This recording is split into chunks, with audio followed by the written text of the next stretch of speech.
गुलाम कौम का कोई मुस्तकबिल नहीं है और आजादी कोई प्लेट में रख के नहीं देता।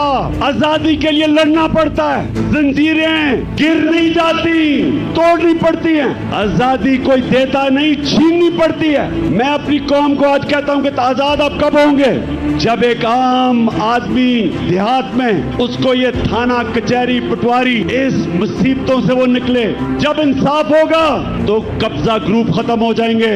यहाँ कमजोर को तो छोड़ो, मुल्क का जो वजीर आजम रह चुका वो FIR नहीं कटवा सका तो बेचारे आम आदमी की क्या हैसियत है? हमारे मुल्क में हर तबका जब कमजोर ताकतवर के सामने खड़ा होता है बेबस है। ये मैं जद्दोजहद इसलिए कर रहा हूं कि मेरा ईमान है कि अल्लाह एक दिन हमारे मुल्क पे करम करेगा और वो तब करेगा जब ये कौम फैसला करेगी। जो कुरान में लिखा हुआ है कि मैं कभी किसी कौम की हालत नहीं बदलता जब तक वो कौम खुद अपनी हालत बदलने की कोशिश ना करे।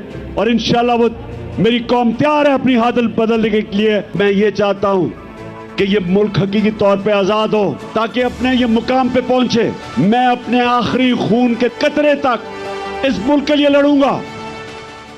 गुलाम कौम का कोई मुस्तकबिल नहीं है और